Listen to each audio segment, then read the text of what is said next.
Fala pessoal, forte abraço para todo mundo, grande satisfação estarmos novamente aqui para mais esse programa, que é o Fala Mestre, onde a gente vai estar conversando, nós vamos estar conversando sobre as atualidades, aquilo que acontece no mundo, comentando um pouco daquilo que é a Igreja Evangélica Brasileira e também falando sobre teologia, filosofia, falando sobre a vida cristã, que é aquilo que nos importa muito mais, muito mais. E nesta noite eu quero falar com vocês sobre a redefinição bíblica de sucesso. Quero falar com vocês sobre esse tema importante, porque é o tema que eu quero começar esse ano de 2026 de maneira muito mais clara possível sobre aquilo que eu preciso alcançar, sobre aquilo que eu preciso principalmente ser neste ano de 2026. Tendo em vista, há muitas coisas que têm acontecido na minha vida, reviravoltas, contratempos e situações que eu preciso estar escondido na caverna com o Senhor. Então, eu louvo a Deus por esse tempo, louvo ao Senhor por aquilo que Ele tem proporcionado para a gente e vivido a caminhada ao lado do reino de Deus, ou no reino de Deus, ok? Gente boa, eu quero só agradecer a todos aqueles que já dentro dessa pegada do ano de 2026 já tem contribuído com o nosso Substack. O nosso Substack, para quem não conhece, para quem ainda não se inscreveu, é essa plataforma, esse aplicativo para o nosso celular, dessa plataforma, muito parecido com o Instagram, onde você deixa um comentário, mas ele é mais voltado para aqueles que escrevem. E aqui você pode me ajudar nessa nova empreitada do meu ministério, nosso canal do Tempo de Entender do YouTube. E agora, com essa plataforma do Substack, você pode, além de ler os meus textos, participar de seminários, de aulas que eu vou estar publicando. No ano passado, nós tivemos transmitindo, postando um conteúdo que foi um mini curso sobre o ministério. E esse ano tem muito mais coisas boas para você. Porque agora, a decisão importante para mim agora é de fazer desse ministério aqui online, desse ministério virtual, desse ministério nas redes sociais, de verdade, como se fosse um trabalho de profissão. Eu preciso estar aqui praticamente às 8 horas por dia, como se eu fosse CLT, só que quem vai me contratar é você. Você vai estar assinando o nosso Substack, vai estar assinando por R$ 12 mensais, ou pode estar contribuindo diretamente no nosso Pix, para que esse ministério continue edificando vidas, levando a contribuição que ele precisa levar, que é a compreensão melhor do reino de Deus. O meu mote tem sido este, que é aprender mais para servir melhor. Eu quero então agradecer a todos aqueles que têm contribuído com esse ministério, louvo ao Senhor por tudo que tem acontecido, e estou na produção já de mais um livro que vai sair agora esse ano, a minha dissertação de mestrado em filosofia, e mais um, provavelmente dois, mas eu sei que é certeza, e daqui a pouco a gente vai estar publicando alguns textos introdutórios. E eu quero esse ano, rapaz, a partir dos textos do Substack, estar escrevendo um e-book nosso aqui, para aqueles que quiserem adquirir, um e-book nosso do Substack. Então, sempre esteja acompanhando. Nós temos 2 tipos de publicação para aqueles que são assinantes pagos, então só eles podem ver, e só depois de um mês é que eu solto para aqueles que não são patrocinadores aqui do nosso Substack. Então, eu quero, sem mais delongas, convidar você para nós refletirmos um pouco sobre, temos aqui esse momento nesse podcast, nessa aula virtual, nesse momento aqui, nesse conteúdo que nós vamos produzir, fabular, pensar um pouco melhor sobre a redefinição bíblica de sucesso. Esse é o texto que eu publiquei em 14 de janeiro no nosso Substack, para aqueles que já acompanharam, já estão já aí familiarizados com esse texto. Eu quero compartilhar com você, a gente vai ler aqui. Então, se você puder compartilhar este vídeo, puder compartilhar para mais pessoas, para que ele possa chegar para mais pessoas, eu fico muito feliz com a sua contribuição, ok? Então, compartilhe. O nosso tema, então, para hoje é a redefinição bíblica do sucesso, porque sua intimidade com Deus é a verdadeira medida do impacto da sua vida. Ora, a ideia surgiu, claro, a partir de várias leituras que eu fiz, de textos importantes, alguns textos que marcaram demais a minha compreensão, e eu preciso então dizer que tudo aquilo que eu escrevo, tudo aquilo que eu publico, o conteúdo que chega até você, ele é parte de um transbordar do meu coração. Eu sei que eu não sou um escritor profissional, eu sei que eu não sou esse mestre da escrita, mas quando eu leio, eu preciso transbordar, preciso colocar em algum lugar, eu preciso transbordar. Então, meu coração se encheu para o início desse ano, pensar naquilo que são os princípios mais importantes que nortearão minha vida durante esta caminhada pelo ano de 2026. Eu estive em Camusim e conversando com a minha irmã, com algumas pessoas importantes, como a professora Elane, a nossa amada irmã. Nós estávamos ali conversando e pensando sobre a questão da espiritualidade, falando ali sobre a questão do nosso coração.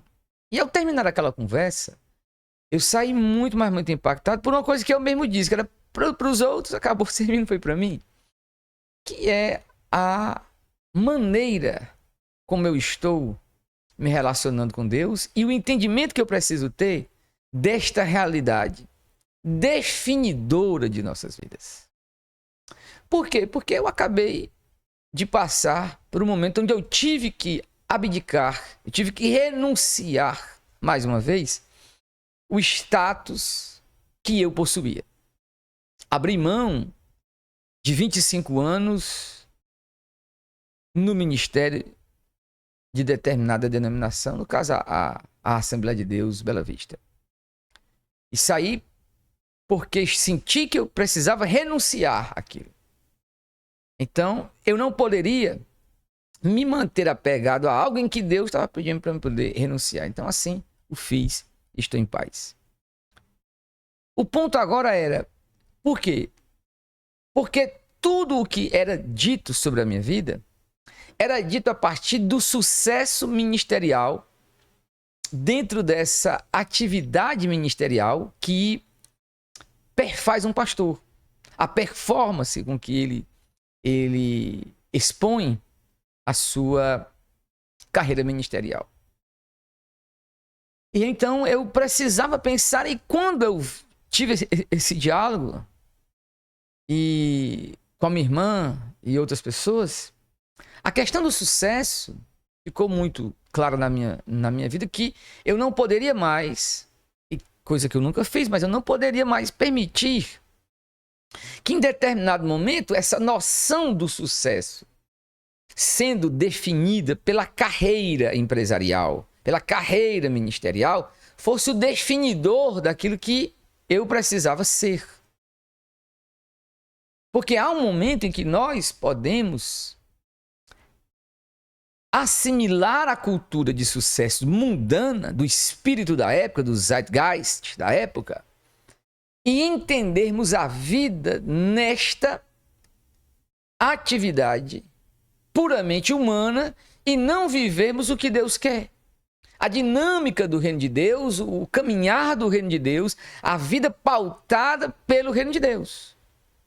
E eu não estou falando das instituições humanas, estou falando da maneira de pensar, do esquema mundano que de fato se infiltra em nossa mente, querendo colocar ali a sua direção maior. Então, essa perspectiva, este princípio de definição bíblica de sucesso, precisava ser muito bem interpretado por mim, para que eu tivesse, no ano de 2026, essa condição de perceber, isso eu digo mesmo, condição de perceber aquilo que o reino de Deus está direcionando para a minha vida. Então, e o que é isso? A intimidade com Deus é aquilo que mede o impacto da sua vida. Princípios que são importantes. Então, o sucesso não é o carreirismo, não era atingir o alto grau do patamar de sucesso empresarial, ministerial e outras coisas. Não. O sucesso é garantido pela vida de intimidade com Deus, pela vida nessa procura do coração de Deus, de conhecer a Deus, porque Deus é real, Deus é verdadeiro, Deus se revela a nós, seus servos. É óbvio que o coração de Deus não está preocupado primeiramente nas instituições e na maneira carreirística que nós tomamos a nossa vida, mas pelo contrário. Isto são formalidades que podem de verdade serem confundidas e tornar-se em primeiro lugar, e aquilo que deve ser as primeiras coisas irem para ser as coisas secundárias. Então a pessoa se relaciona mais com a empresa, com a denominação, do que com Deus, do que com os céus, a realidade presente. E isso para mim faz muito sentido. Que meu sucesso é a minha intimidade com Deus. E para ter a minha intimidade com Deus renovada, para poder viver aquilo que o reino de Deus exige de mim, eu abandonaria qualquer outra coisa. E eu acho que esse é o ponto para nós discutirmos agora. Aqui, você pode deixar aqui nos comentários logo após. Eu quero comentar com você então essa publicação aqui no nosso Substack. A gente caminhando devagarzinho, pontuando aqui algumas coisas importantes para a gente. Então, primeira coisa, o que significa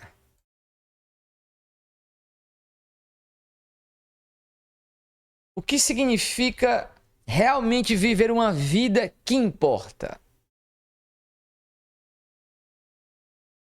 No mundo moderno, nós somos frequentemente apresentados a uma lista de padrões, a uma lista padrão de objetivos para o sucesso. Acumular riqueza, obter reconhecimento por nossas conquistas, construir uma base de fãs popular. Buscamos esse objetivo na esperança de encontrar realização pessoal e causar impacto duradouro. Então vamos lá. O que é que de fato significa uma vida que importa, que realmente faz sentido? Nesse mundo que nós vivemos, ela está atrelada a ser uma celebridade. Isso é o que a pós-modernidade trouxe para nós.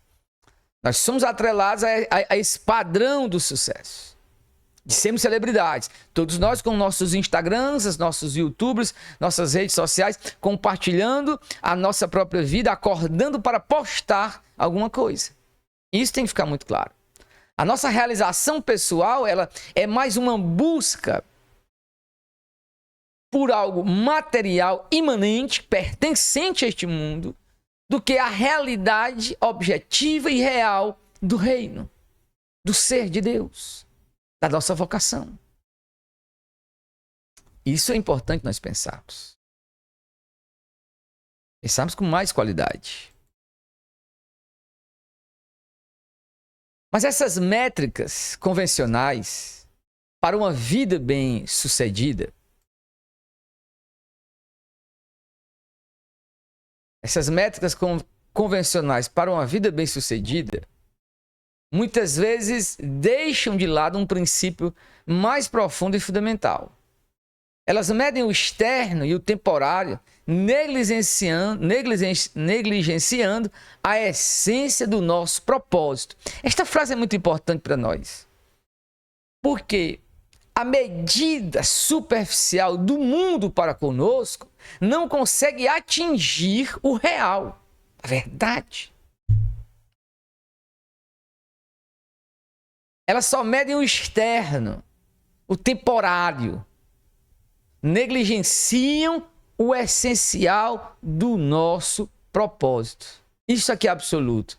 A verdadeira medida do impacto de uma vida não é determinada por conquistas mundanas, mas por algo profundamente pessoal e transformador. E o que é este algo pessoal e transformador? Não é a experiência do subir ao monte, não é a experiência religiosa do templo, não é a experiência marcada pelo ideal de sucesso material, mas sim a intimidade com Deus, que molda o nosso caráter e guia a nossa obediência. Isto aqui é radical, isto aqui é profundo. Isto é radical, isto aqui é profundo. Porque aqui nós temos dois sinais importantes da verdadeira intimidade com Deus, que tem muito mais. Eu quero trabalhar isso aqui esse ano ainda, muito mais. Que é a possibilidade de entendermos que aqui no nosso coração tem algo para acontecer que só pode acontecer com a intimidade com Deus, e a possibilidade disto, a evidência disto, precisa ser muito bem entendida. E eu queria trabalhar com você essas duas evidências. Primeiramente, molda o nosso caráter. Nenhuma intimidade com Deus será transformadora se for apenas a experiência pela experiência. Deverá sempre ser a experiência que fundamenta caráter, que rasga, que faz uma cirurgia no nosso coração, que abre crateras em nós para depositar o ouro da verdade. Tem que ter transformação do caráter. E olha, quando eu olho para a minha vida, e agora eu posso dizer, aos 41 anos de idade já, menino ainda para muita gente, mas vivo, né, nessa caminhada há muito tempo.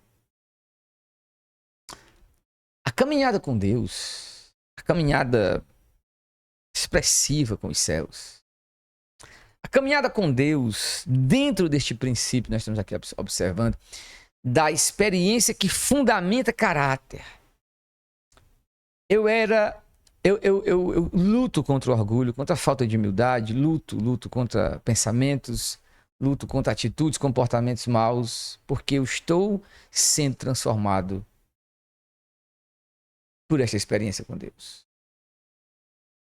Eu preciso ver que esta experiência molda o meu caráter.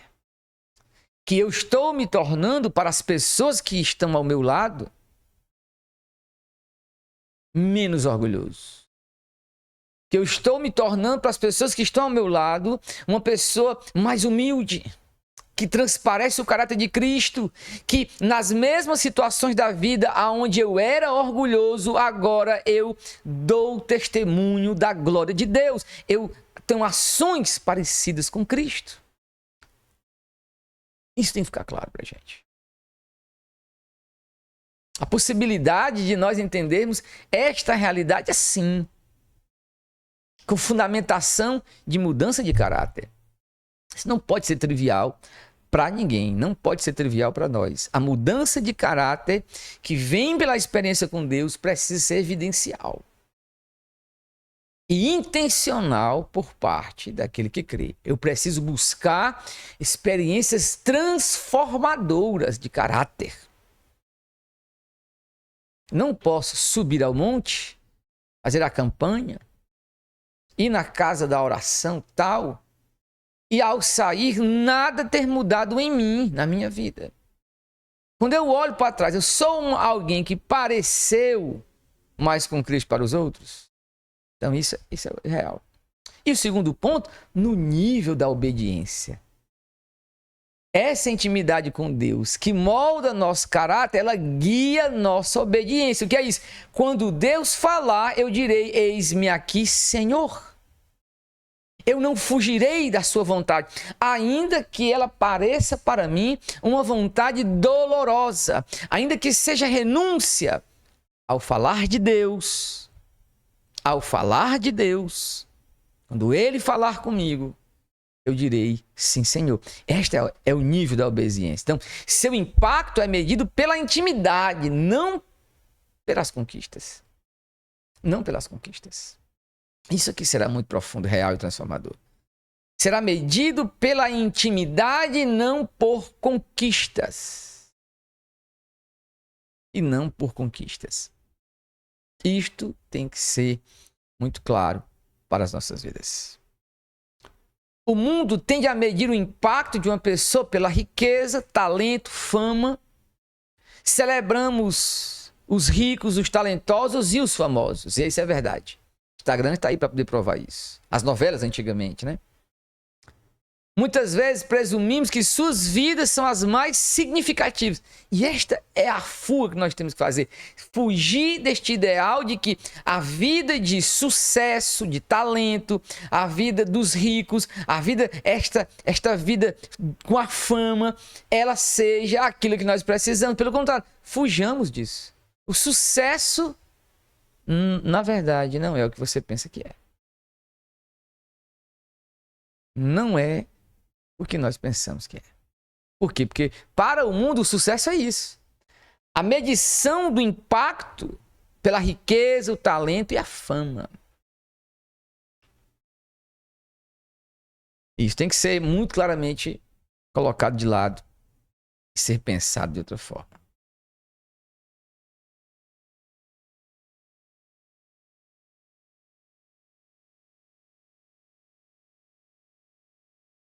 perspectiva de Deus, no entanto, é radicalmente diferente. Ela mede o impacto de uma pessoa em termos do seu relacionamento, caráter e obediência. Então já vimos falando já. Do seu ponto de vista, algumas das pessoas mais ricas, talentosas e conhecidas do mundo têm pouco ou nenhum impacto real. E é verdade. Do ponto de vista de Deus, o rico não tem nenhum impacto real. Por outro lado, inúmeras pessoas consideradas comuns pelos padrões culturais causam um impacto enorme simplesmente servindo onde Deus as chamou.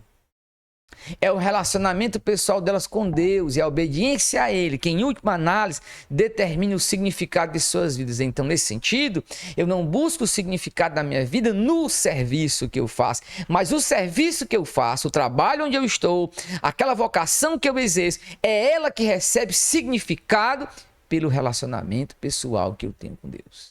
Oh, glória! Isso aqui é transformador, isso aqui é profundo. Sua maior prioridade e propósito da vida é a intimidade com Deus. A profundidade desse relacionamento é a fonte e a medida suprema do verdadeiro impacto de sua vida no mundo ao seu redor. Você foi criado para amor, para comunhão.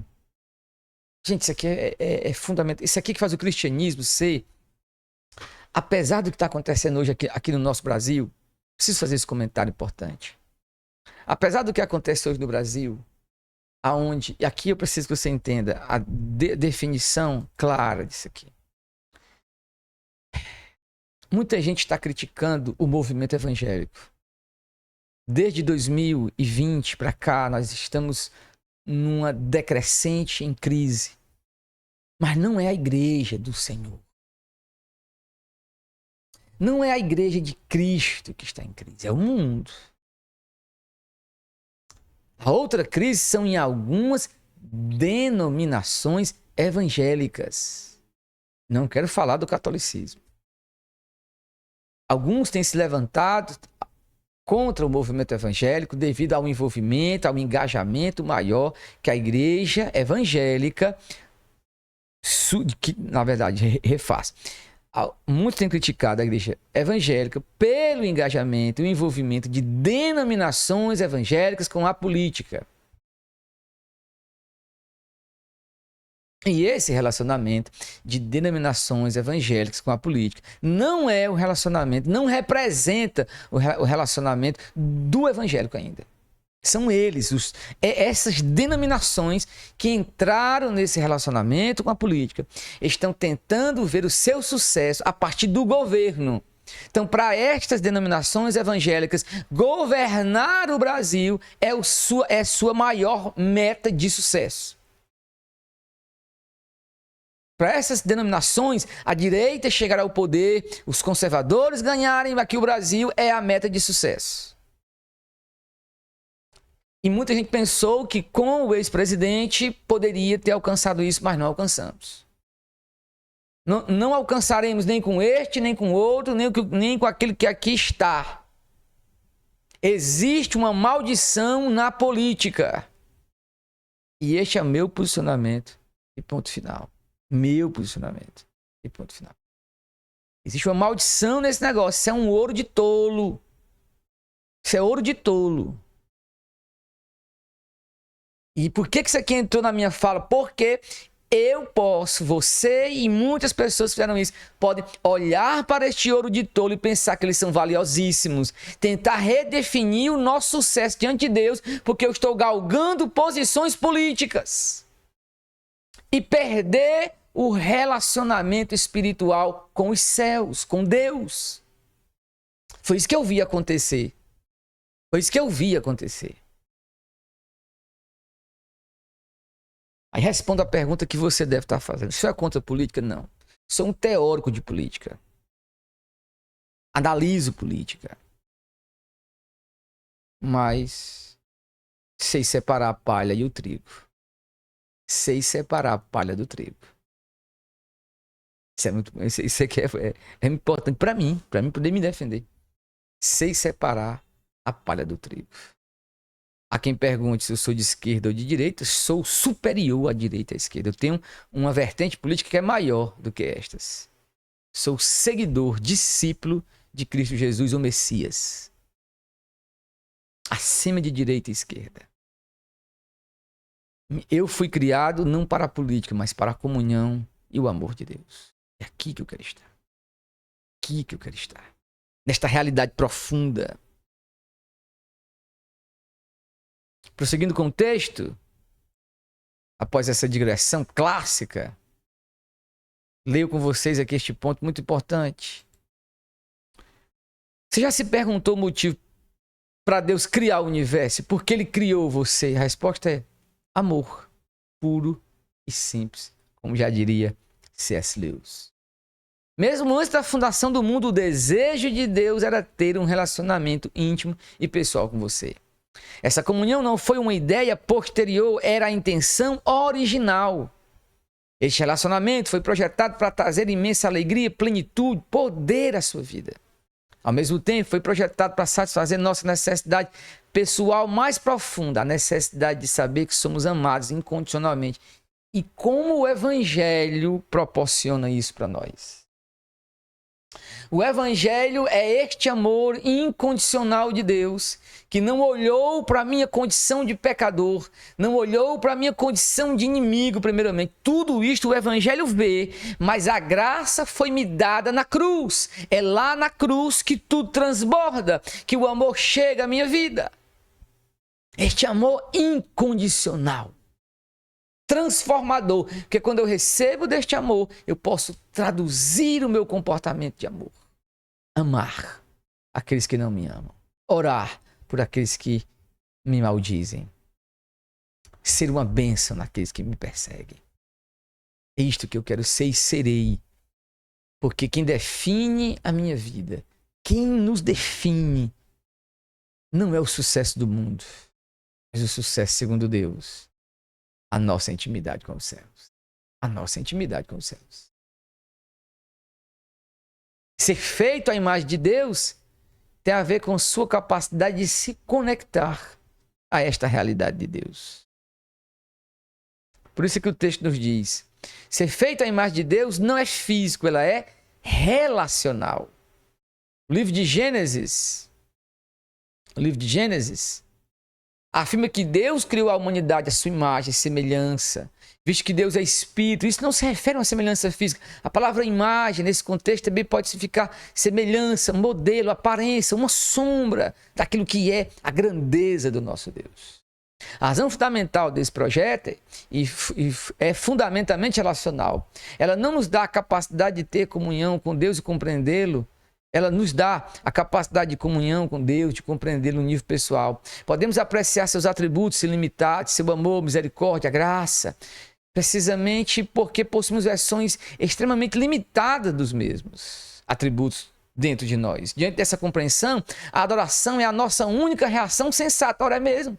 Uma vez que eu, em miniatura, represento uma sombra finita e pequeníssima da grandeza do grande Deus, deste grande Senhor, é óbvio que ao olhar para a cruz, ao olhar para o nosso Deus, a única reação digna é a adoração profunda ao nosso Senhor. Essa condição única é ressaltada no relato da criação. Após os primeiros 5 dias da criação, Deus diz, é bom. No 6º dia, Deus cria a humanidade e declara muito boa, destacando o seu lugar especial que nós ocupamos na criação de Deus. É preciso receber amor para realmente dá-lo. Então, experimentar o amor de Deus é este pré-requisito para amar os outros. Então, uma vez nós somos criados para a comunhão com Deus, né? Essa relação tem 2 dimensões profundamente interligadas. Uma percepção espiritual fundamental é esta: você não pode amar plenamente os outros até que primeiro tenha experimentado o amor de Deus por si mesmo. Quando um relacionamento com ele é forte, você começa a experimentar seu amor com intensidade apaixonada, profunda demais para ser expressada em palavras. Essa experiência de ser amado não deve ser um estado privado e isolado. Em vez disso, é o pré-requisito essencial, o combustível para a forma como nós nos relacionamos com os outros, tornando possível amar verdadeiramente o próximo. E aqui, gente, para chegar ao final, que eu preciso comentar com vocês. A jornada para uma vida de verdadeiro e duradouro impacto começa com uma reorientação das prioridades.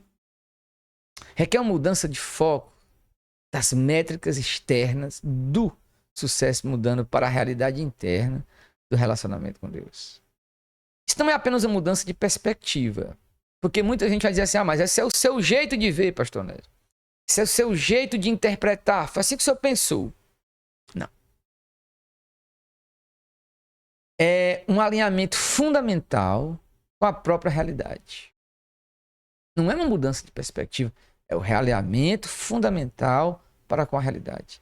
Priorizar a comunhão com o seu Criador é o propósito, próprio ato de assumir um propósito para o qual você foi criado, desvendando o significado profundo e o impacto duradouro que ele planejou para a sua vida. Então, se o impacto final da sua vida for determinado pela intimidade com o Criador, qual é o passo que você pode dar hoje para aprofundar essa conexão? Soli Deo Gloria, SDG. Soli Deo Gloria. Chega ao final com essa pergunta importante: qual é o passo que eu posso dar para aprofundar essa conexão com Deus? Eu acredito que todo este ano de 2026, o Senhor tem nos preparado para isso, para este impacto profundo em nossas vidas. Então, qual é o nosso passo? Orarmos mais. Orar um pouquinho mais. Ler a palavra de Deus, deixar ela falar com a gente. Não há segredos na vida cristã. Há proximidade, intenção, relacionamento. Você quer de verdade ser tocado por Deus, é isso que você tem que fazer. Nos meus vídeos, nos conteúdos que eu estou postando, eu não estou preocupado com engajamento. Eu não estou preocupado em aumentar multiplicar o número de seguidores, não. Eu prefiro estar com os 7.000 que nunca se dobraram a Baal do que com a multidão que se prostrou à estátua de ouro que Nabucodonosor levantou.